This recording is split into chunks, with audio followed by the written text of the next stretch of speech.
సరే ఏంటి సార్, ప్రస్తుతం ఆంధ్రప్రదేశ్లో కూటమి ప్రభుత్వ 21 నెలల పాలన ఎలా ఉందంటే ఒక మాటలో మీరేం చెప్తారు? అదే నాకు తెలియదు సార్, నాకేం సంబంధం. నేను తెలంగాణలో ఉంటున్నాను. మా రాష్ట్రాన్ని గురించి మేము మాట్లాడదాం, కానీ ఆ రాష్ట్రాన్ని గురించి మాకు తెలియదు. తెలియని విషయాన్ని గురించి ఏం మాట్లాడతాం? ఏదో చేస్తున్నారు, నడుస్తుంది కదా రాష్ట్రంలో. తెలియదు, ఐడియా లేదు నాకు. అసలు ఎలా ఉందంటే మీరేం చెప్తారు అసలు? ఎలా ఉందనేది ఇప్పుడు ఏ రాష్ట్రం, ఆ రాష్ట్రం ఈ రాష్ట్రం అని కాదు. ఒక సామాన్యుడికి డిఫరెన్స్ కనపడేది ఎక్కడన్నా ఎప్పుడన్నా జరిగిందా? నాకు తెలిసినంతవరకు నేను ఆల్మోస్ట్ నాకు ఊహ వచ్చినాక దగ్గర దగ్గర 15-20 ఎలక్షన్లు అంటే 10 గవర్నమెంట్లు చూసి ఉంటాను. నాకుగా పెద్దగా చేంజ్ ఏమి రాలండి నా వరకు. ఈ మధ్యకాలంలో ఫ్రీ బీస్ ఇవ్వటం మొదలెట్టిన కాడి నుంచి కొన్ని చోట్ల కొంతమందికి తేడాలు వచ్చి ఉండొచ్చు. బట్ మిడిల్ క్లాస్కి, నేను పర్టికులర్ మిడిల్ క్లాస్కి ఏ గవర్నమెంట్లోనూ ఏమీ తేడా కనపడదు. ఊరికే వీళ్ళు గొర్రెల మందలాగా ఎవరినో పొలిటికల్ పార్టీని సపోర్ట్ చేస్తానికి వెళ్తారు తప్ప వీళ్ళెవళ్ళు దాని డైరెక్ట్ రెప్లికేషన్ ఉండదు. వీళ్ళు గవర్నమెంట్ రెప్లికేషన్ సామాన్యుడి మీద ఉండదు. నా ఫీలింగ్ అది. అంటే గతంలో కూడా ఇలాగే ఉండేదా, ఇక ఇప్పుడు ఇలా ఉంటుందని? గతంలో కూడా మీరు చాలా ప్రభుత్వాలు చూసుంటారు కదా. గత ప్రభుత్వాలకి ఇప్పటికి చాలా తేడా వచ్చిందండి. అన్ని ప్రభుత్వాల్లోనూ తేడా వచ్చింది, అన్ని రాష్ట్రాల్లోనూ తేడా వచ్చింది. ఇప్పుడు మనం ఒక ఎమర్జెన్సీ టైంలో చూసాం, ఏది జనం ఉంటే అరెస్ట్ చేయటాలు చేశారు అన్నారు. అప్పుడు కూడా పెద్ద నాకైతే ఎఫెక్ట్ అవ్వలేదు ఆ రోజుల్లో. అంటే ఆఫ్కోర్స్ నేను చదువుకునే రోజులే కాబట్టి మనకు తెలీదు. ఇప్పుడు వచ్చేటప్పటికి ఏంటంటేనండి, ఎమర్జెన్సీలో జరిగినాయి అని వినేయన్నీ ఇప్పుడు జరుగుతున్నాయి. వీళ్ళు ఎమర్జెన్సీ లేదు ఇక్కడ, జరిగినాయి అని విన్నవన్నీ ఇప్పుడు జరుగుతున్నాయి. ఇప్పుడు మీరు ఏదన్నా పలానా ప్రభుత్వాన్ని తిట్టారనుకోండి, మీరు కానీ నేను కానీ తిడితే నన్ను అరెస్ట్ చేస్తారు రేపొద్దున. నాకు ఈ వయసులో వీళ్ళు అరెస్ట్ చేసుకోవటం అవసరం? ఎవరిని గురించి మాట్లాడినా ఇప్పుడు ఇది కరెక్ట్ తప్పు అని అనిపిస్తుంది మనకి. అనిపించకుండా ఉండదు, ఏ మనిషికైనా ఏదైనా అనిపిస్తుంది. దో మనకి డైరెక్ట్గా సంబంధం లేకపోయినా కొన్ని చూస్తాం, అబ్జర్వ్ చేస్తాం, తెలుస్తూ ఉంటాయి, అనిపిస్తుంది అది. బట్ మన అనిపించడం వరకే అది. ప్రజలకి అనిపిస్తుందా లేదనేది వాళ్ళు మళ్ళీ ఎలక్షన్లు వచ్చినప్పుడు ఓట్లో చెప్తారు వాళ్ళు. ఆంధ్ర తెలంగాణలో ఎలా ఉంది? రెండు చోట్ల ఇదే పరిస్థితి. అక్కడ అరెస్ట్ ఇక్కడ చేస్తున్నారు, అక్కడ చేస్తున్నారు కదా. ఎవరన్నా మనం తిరగబడితే అరెస్ట్ ఉంటాను. సో మీరు గతంలో వైఎస్ రాజశేఖర రెడ్డి పాలన చూశారు, ఉమ్మడి ఆంధ్రప్రదేశ్ ఉన్నప్పుడు. ఎన్టీఆర్ రామారావు పాలన చూశారు. ఇద్దరిలో ఉన్న డిఫరెన్స్ ఏంటి? ఇద్దరు ప్రజలకి అంత గట్టిగా ఎందుకు చేరువయ్యారంటే మీరేం చెప్తారు? అంటే వాళ్ళు ప్రజల మనుషులండి. వాళ్ళు ఏం చేసినా ప్రజల కోసం చేశారు. వాళ్ళల్లో ఉన్న గొప్పతనం తర్వాత ఎవరిలోనూ లేదు, రాదు కూడా. సో వాళ్ళు ప్రజలకి ఏం కావాలి, ఏం చేస్తే ప్రజలకి మంచి జరుగుతుంది అని ఆలోచించి వాళ్ళు చాలా చేసుకొచ్చారు.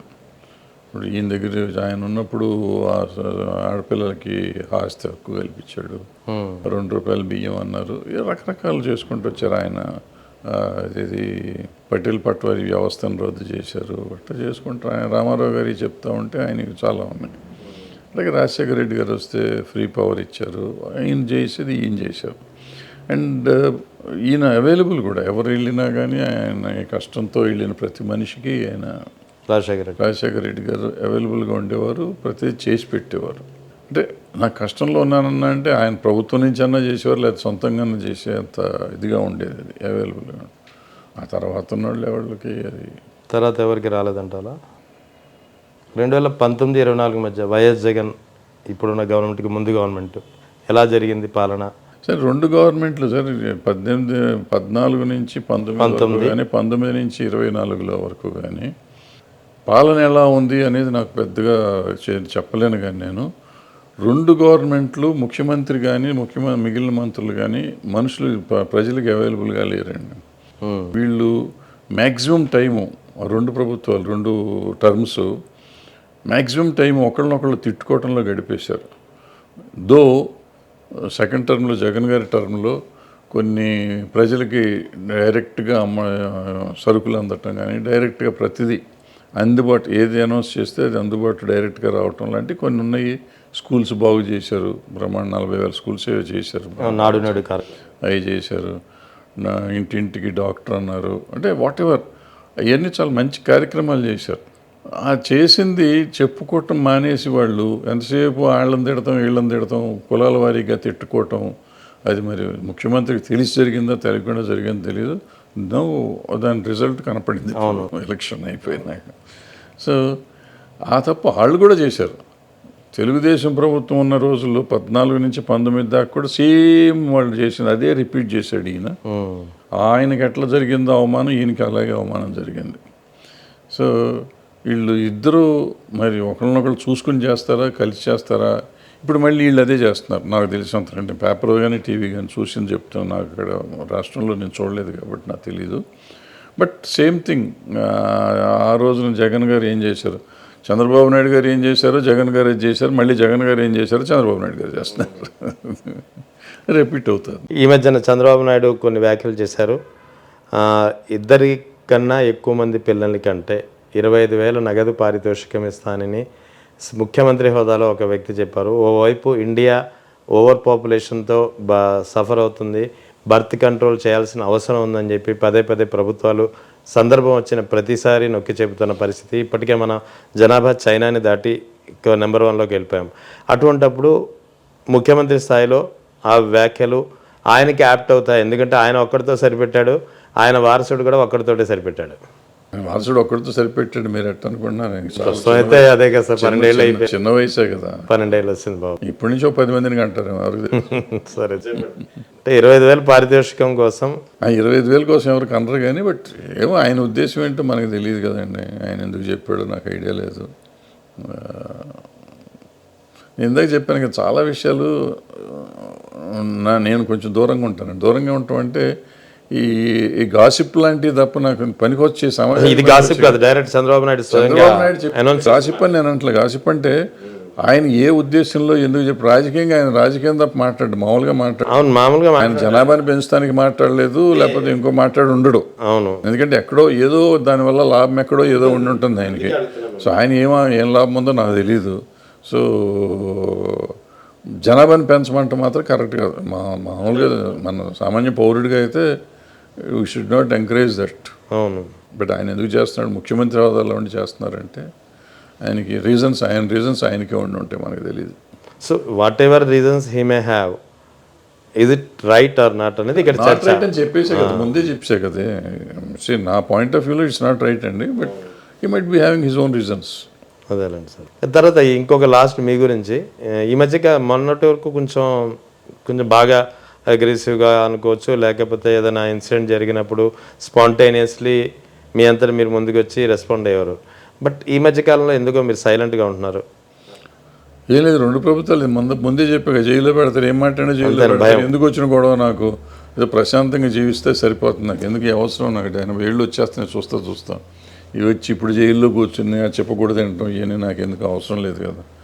ఏదో కృష్ణారామ అంటే ఇట్ట గడిపిస్తే పోతున్నాయి. ఇలాంటి వాళ్ళ జోలికి ఎవరు వస్తారు సార్? ఏమో ఎందుకు రారు, ఎవరి జోలికైనా వెళ్తారు. ఇప్పుడు వరవరరావు గారిని తీసుకెళ్ళి అయిపోయింది, 8 ఏళ్ళ నుంచి ఉన్నారు. వరవరరావుకి మీకు తేడా ఉంది.